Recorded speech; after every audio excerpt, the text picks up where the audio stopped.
Hello everyone, welcome to StudyIQ. In this video, I will bring to you the current affairs of 15th of September in English. Let's start the video. Union Cabinet has approved the proposal of the Department of Rural Development for implementation of Pradhan Mantri Gram Sadak Yojana. Now, have you heard about Pradhan Mantri Gram Sadak Yojana? Pradhan Mantri Gram Sadak Yojana, basically as the name says, we will connect the rural India with the roads, right? So this is a scheme which is run by the Ministry of Rural Development. This is an important question, that which ministry runs the scheme Pradhan Mantri Gram Sadak Yojana. Pradhan Mantri means Prime Minister, Gram means village, Sadak means road, Yojana means scheme. So it's a rural road development scheme. So what is new? Well, the fourth phase of this scheme has started, right? Fourth phase has started. Which means what? Which means that there have been three phases before that. Now in the fourth phase, how much money will be spent? So in fourth phase, the total money that will be spent is 70,125 crore rupees. And the fourth phase will run from when to when? The fourth phase will run from the financial year 24-25 all the way till 2028-29. 2024-25 to 2028-29. Now, what is the target? That is another very important thing. So I will tell you everything about this scheme. First of all, duration I have told you, financial year 25, which is going on right now, all the way till financial year 29. Financial year 29, you can also write it like this, 2028-29. And what is the target? We will construct 62,500 kilometers of road.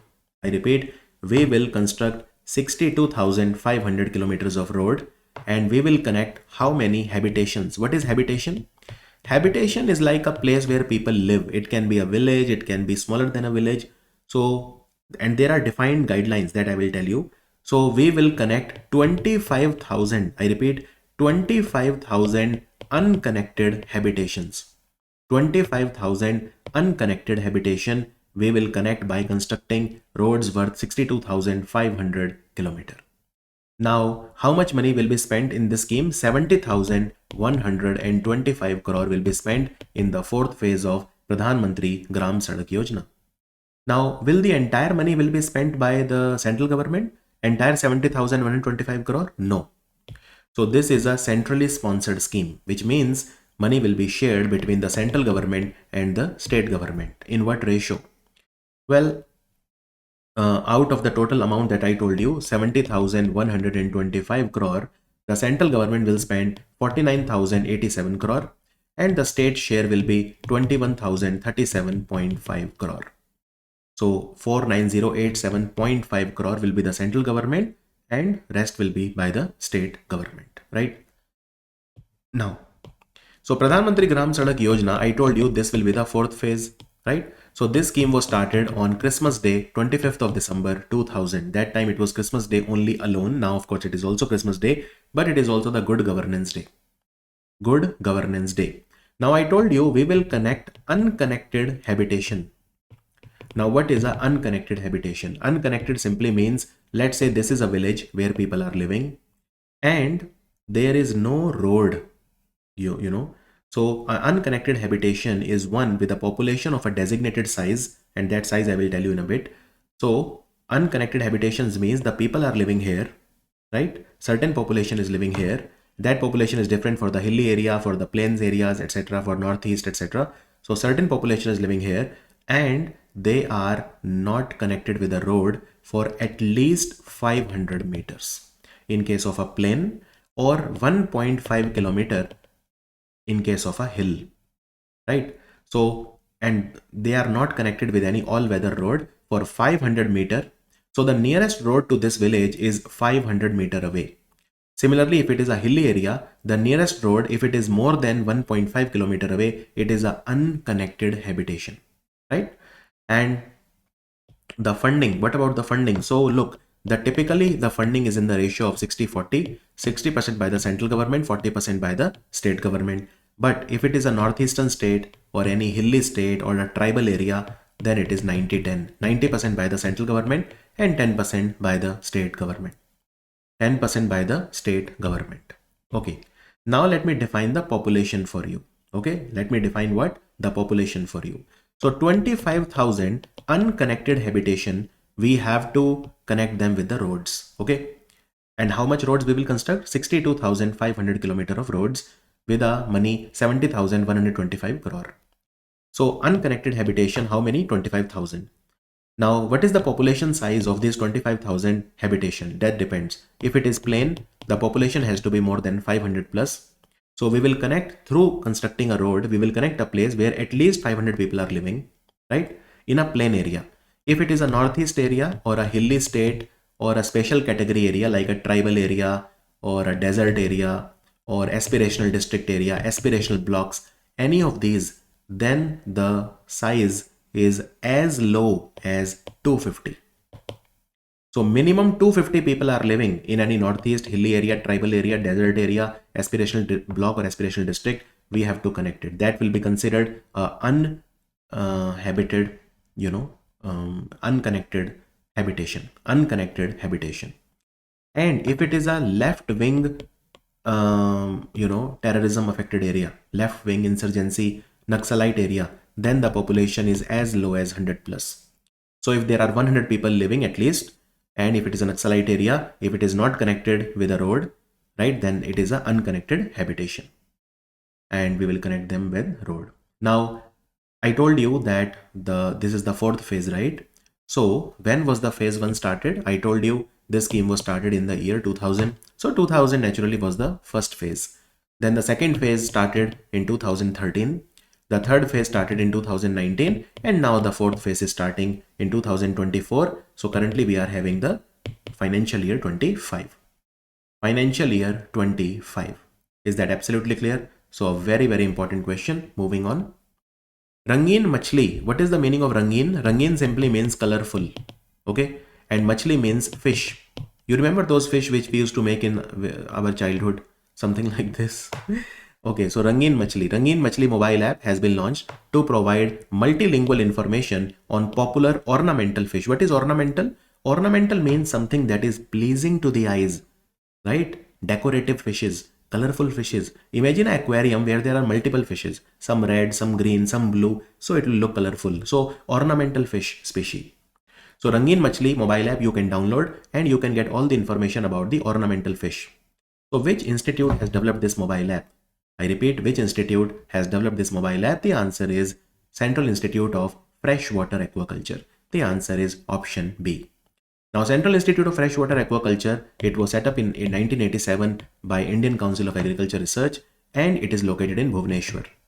It is located in Bhubaneswar. Brackish water means what? Brackish water.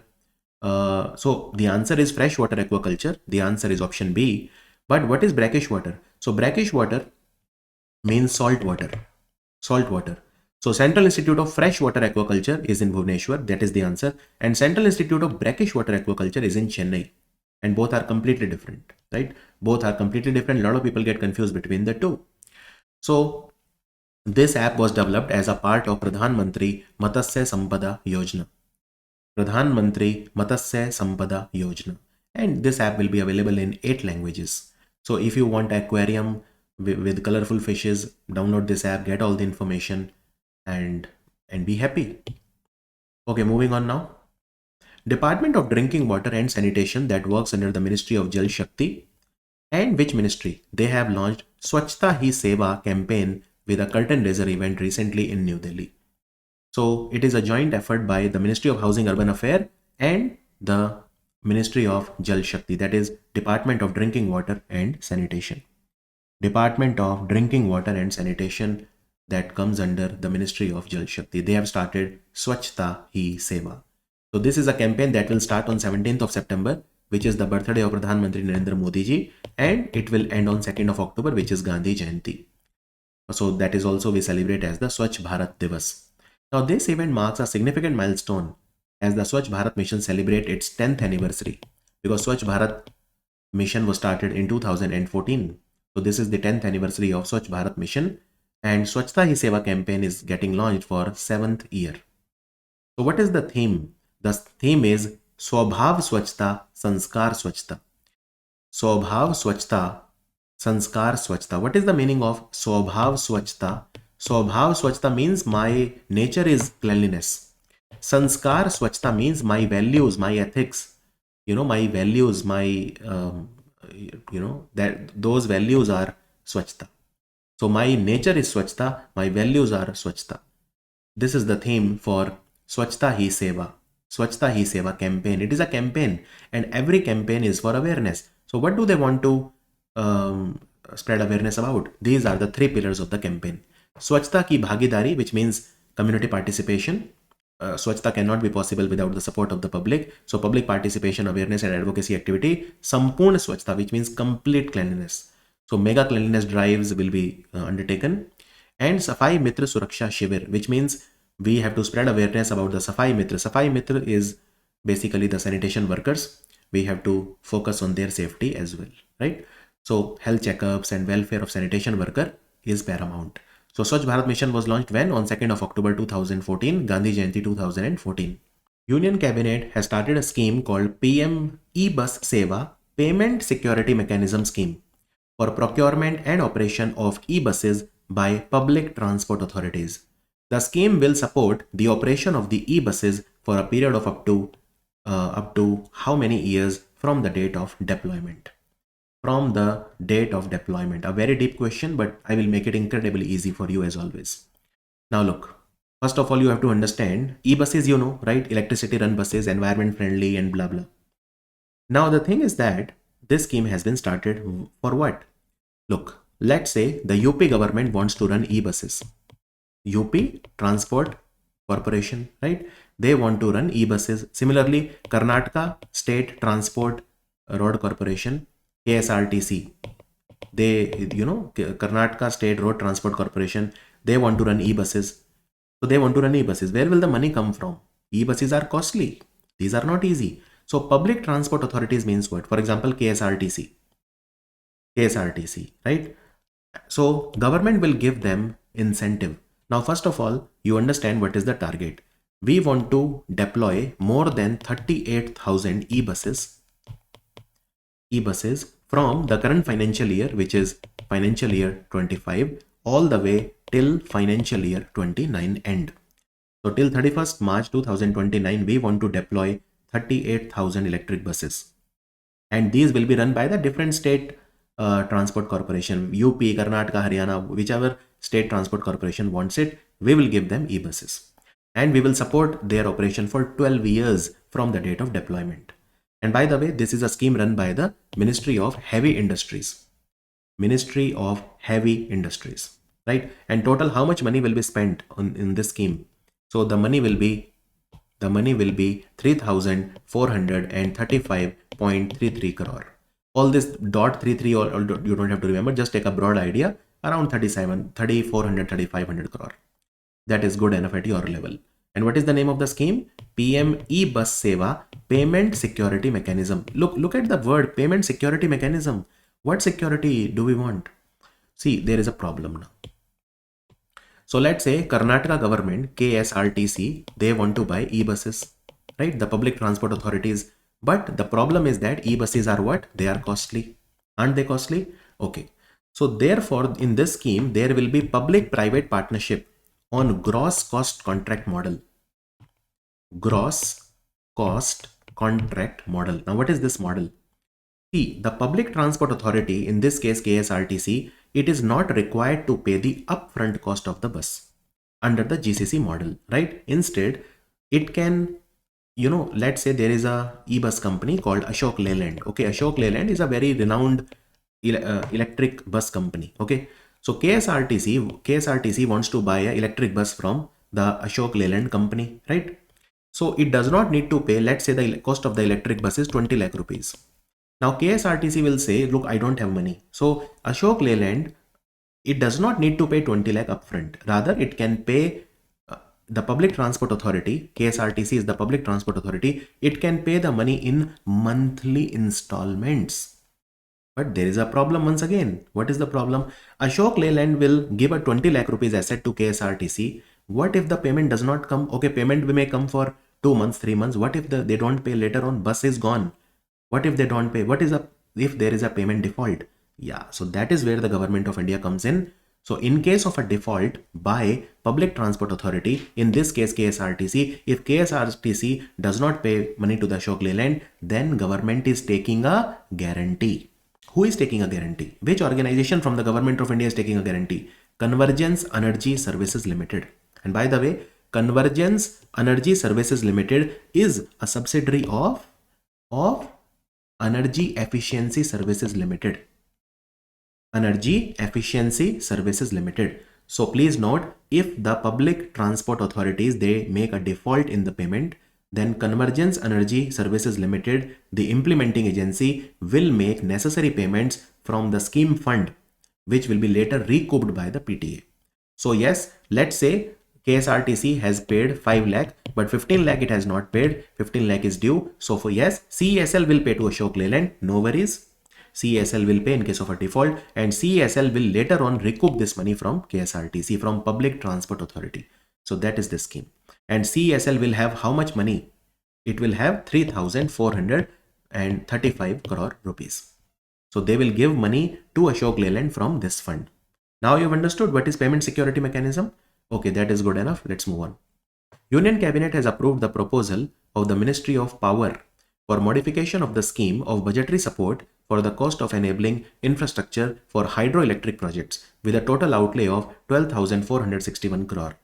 This scheme will be implemented from 2024-25 all the way till when? So this is till the end of financial year 32.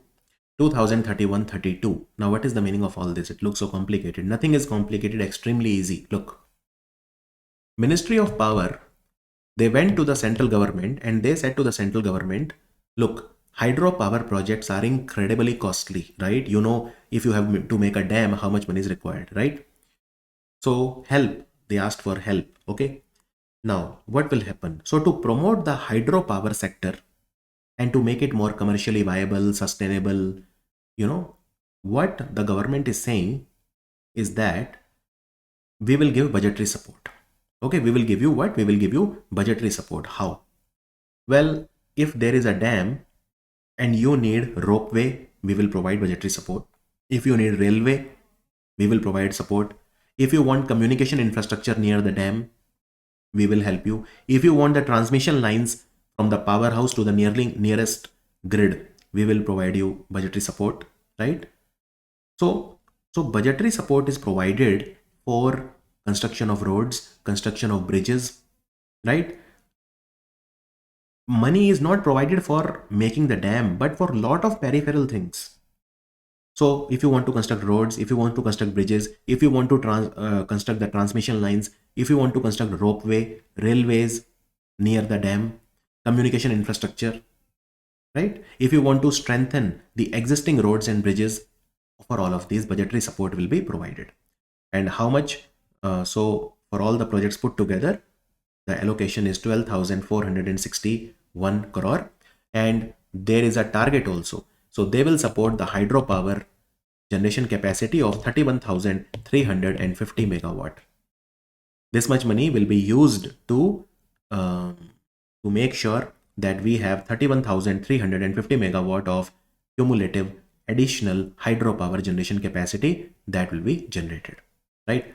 And will they support all the hydropower projects? No, they will support only those hydropower projects that are more than 25 megawatt capacity. More than 25 megawatt capacity, and they will support the government projects also and the private sector projects also. So they will support all the types of projects. And will the pumped storage projects will also be a part of it? Pumped storage. What is pumped storage? In pumped storage, we make two dams at different heights, right? So we can shift the water from the upper dam to the lower dam, or lower dam to the upper dam when required. For example, when the electricity demand is very high, so what we will do? We will move the water from the upper dam to the lower dam. We will make the water fall and generate electricity by the mechanical energy of the water, right? So yes, it will be applicable to the pumped storage project also, and we are targeting 15,000 megawatt of pumped storage capacity in this scheme. Right? Now tell me how much budgetary support will be given for the infrastructure projects. So that depends if the project is up to 200 megawatt or if it is a very large project of greater than 200 megawatt. Look, First of all, it has to be greater than 25 megawatt, because below 25 megawatt, it will not be supported. So if it is up to 200 megawatt, or if it is more than 200 megawatt, well, if it is up to 200 megawatt, then the budgetary support for the cost of enabling infrastructure. Enabling infrastructure means what? All the peripheral things, roads, railway, bridges, transmission lines, that is enabling infrastructure.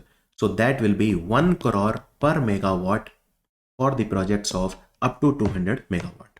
Okay. Now, if the project is more than 200 megawatt, then what? Well, then the budgetary support will be 0.200 crore fixed plus 0.5 crore per megawatt exceeding 200 megawatt. Right? What is the meaning of this? Let's say the project is 300 megawatt. So how much budgetary support will the government of India give? 200 crore fixed plus how much it is exceeding 200 megawatt? 100 megawatt. 100 megawatt into 0.75 crore, that is 75 crore. So the budgetary support will be 275 crore.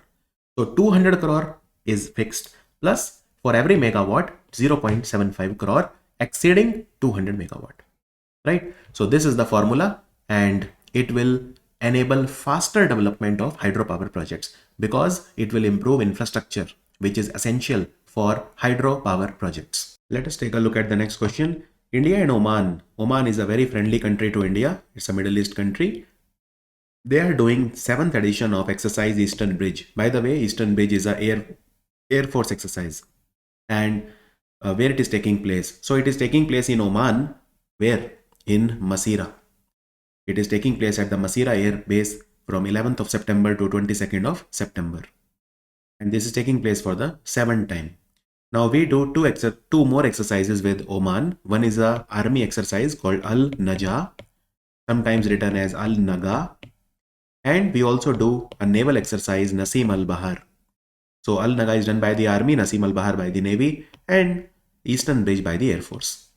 National Health Authority and which institute, they have signed a MOU to provide an open public benchmarking platform for comparing and validating the AI models. Look, artificial intelligence can be a boon for healthcare, in the healthcare sector, to transform the healthcare sector. So National Health Authority works under the Ministry of Health and Family Welfare, and National Health Authority also is the implementing agency for Pradhan Mantri Jan Arogya Yojana, Ayushman Bharat Yojana. National Health Authority. So they have partnered with IIT Kanpur. What they will do is they will compare different artificial intelligence models which are based on health data. And health data they will take from Ayushman Bharat Digital Mission. So they will take the data which is available under Ayushman Bharat Digital Mission, and they will create a public benchmark for AI models for quantifying and diagnosing diseases against which these AI models can be benchmarked. Ayushman Bharat Digital Mission is also by the Ministry of Health. National Health Authority also is the implementing agency for Ayushman Bharat Digital Mission. Ayushman Bharat Digital Mission was launched in 2021. Where a 14-digit Aadhaar ID is given to every patient, which is the National Health ID. As per recent information, Ministry of New and Renewable Energy, they are hosting a conference. This is their 4th Global Renewable Energy Conference called Reinvest. Invest, Innovate, Inspire from 16th to 18th of September. Where? So it is taking place in Gandhinagar. The answer is Gandhinagar, Gujarat. The answer is Gandhinagar, and the idea is to showcase India's renewable energy potential and work. Now look, this is the first time that this event is taking place outside Delhi. So it is taking place in Mahatma Mandir in Gandhinagar in Gujarat, and the idea is to attract investment in the renewable energy sector in India. So we need an investment of 30 lakh crore if we are to achieve our target of 500 gigawatt of renewable energy by 2030. So what is the theme? What is the theme of Reinvest? It is again Mission 500 gigawatt. Mission 500 gigawatt, right? And who organized this conference? It is the Ministry of New and Renewable Energy. Union Minister for Fisheries, Animal Husbandry and Dairy has launched a fish variety. What is the name of the fish variety that was launched by Central Institute of Freshwater Aquaculture, Bhubaneswar in Odisha? So once again, this question is Regarding the fisheries, Central Institute of Freshwater Aquaculture is in Bhubaneswar, as I said earlier also, and Central Institute of Brackish Water Aquaculture is located in Chennai. The answer is Amrit Katla. Amrit Katla. So you know that Katla is a type of fish which is eaten widely. Katla is also known as Labio Katla. The scientific name is Labio Katla, and they have developed a new variety of the fish called Amrit Katla. It is a much improved variety. It has much more body weight, and therefore it is central to the food security. It is important. It has a very high quality as well, right? The average weight of this variety, new variety, is around 1.8 kg compared to 1.2 kg, which is for the local strains. So recently we also celebrated the 96th Foundation Day of ICAR, Indian Council of Agriculture Research, on 16th of July 2024. 2024. So this is Amrit Katla. This is the variety. Open Network for Digital Commerce has announced the appointment of whom as its non-executive chairperson. So R.S. Sharma will be the non-executive chairperson, and he has served at very important position. For example, he was the CEO of National Health Authority. He was once upon a time the chairman of Telecom Regulatory Authority of India. So he's a very, very able bureaucrat. And now he will be the non-executive chairperson of ONDC. ONDC was launched by DPIIT Ministry of Commerce in 2021. 2021. In fact, now we want our MSMEs of India also to be on the ONDC. And for that, we have started a scheme called TEAM. Ministry of MSME has launched a scheme called TEAM, Trade Enablement and Marketing Scheme. The total outlay will be 277 crore. And this scheme will run for 3 years from 2024 to 2027, and it will boost the e-commerce access for the MSMEs. Indian Army is doing exercise Al Naja. Again, I told you Al Naga or Al Naja is done with Oman, right? So the answer is Oman, and this is the 5th time that we are doing it, and it is an army exercise.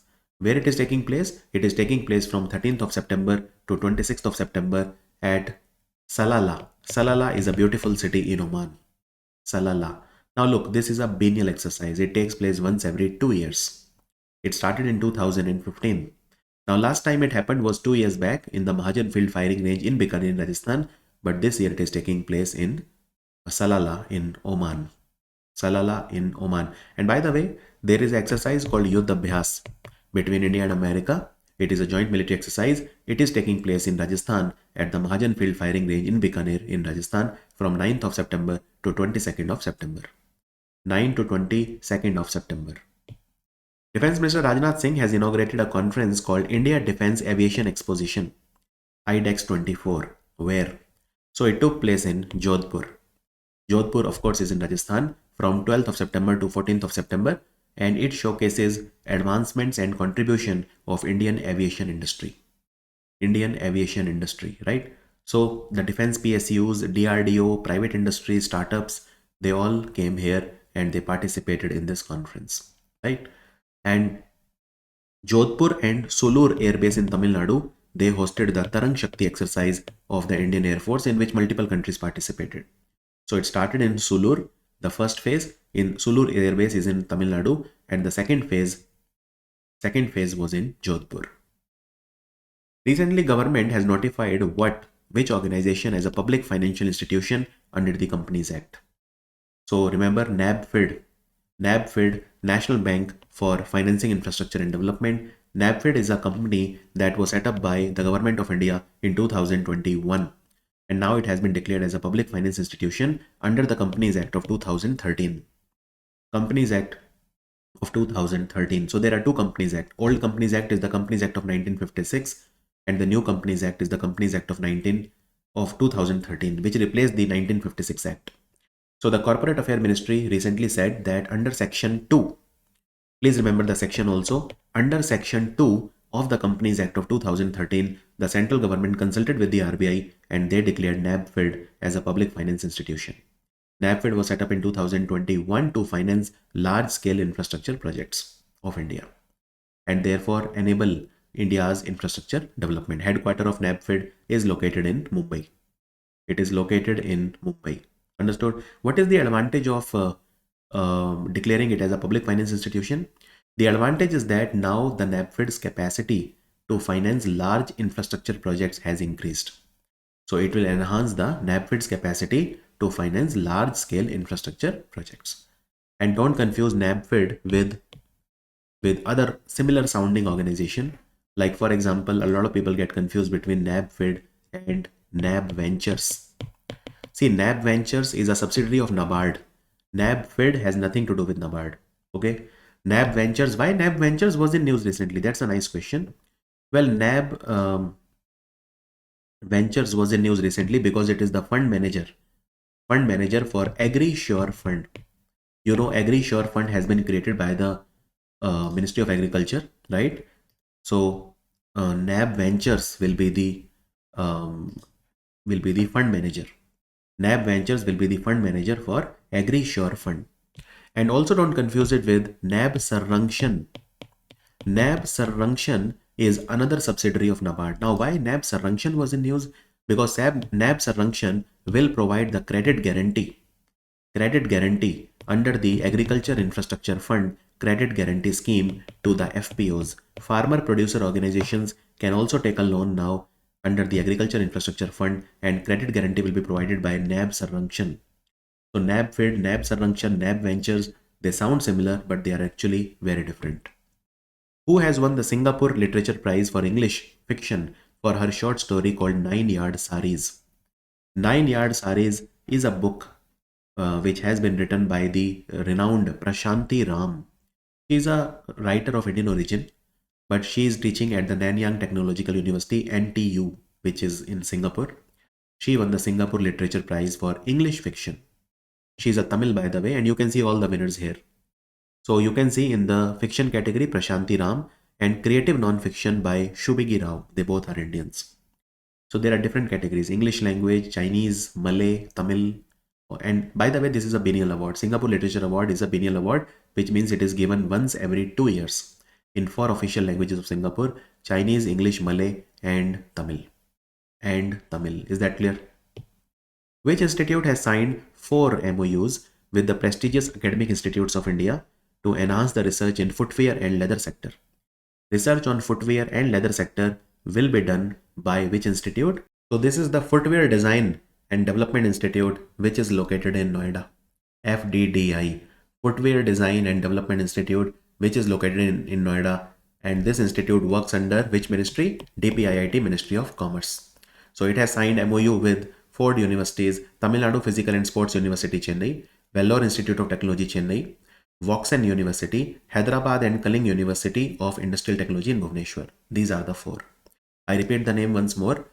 VIT Vellore. By the way, I told you I was invited for a TED Talk last week by Vellore Institute of Technology. It is one of the most significant engineering colleges in India in the private sector.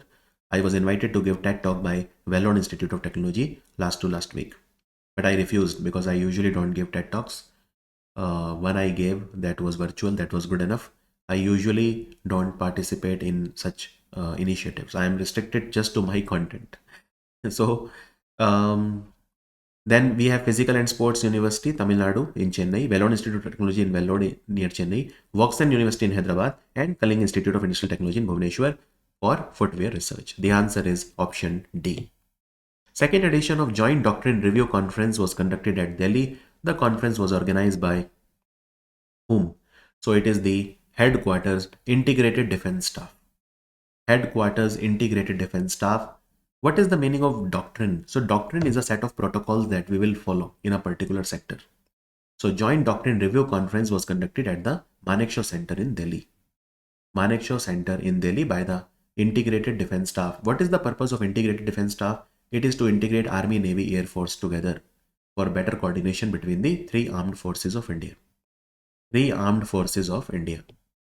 Which company has launched the application called Avio for the future airport ecosystem, which generally provides real-time information like the waiting time, gate change, baggage update, etc.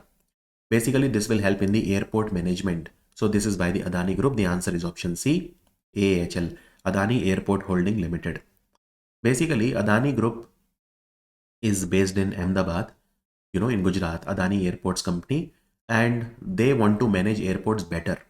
So they have many airports, like Mumbai Airport is managed by Adani, Ahmedabad Airport, Lucknow Airport, Mangalore Airport, Jaipur Airport, Guwahati Airport, and Thiruvananthapuram Airport.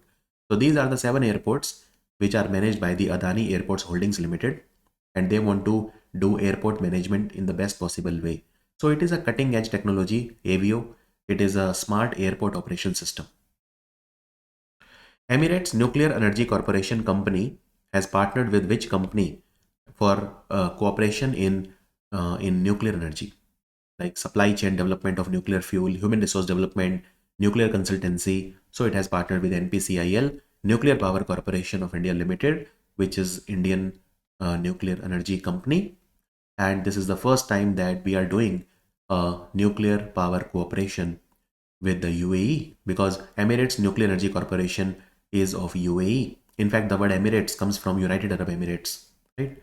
So this is the first time that there is a cooperation between UAE and India in the nuclear sector.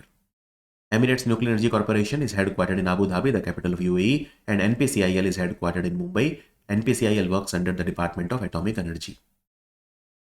That was the video for 15th of September. I will see you in the video of 16th of September. Thank you for watching Study IQ.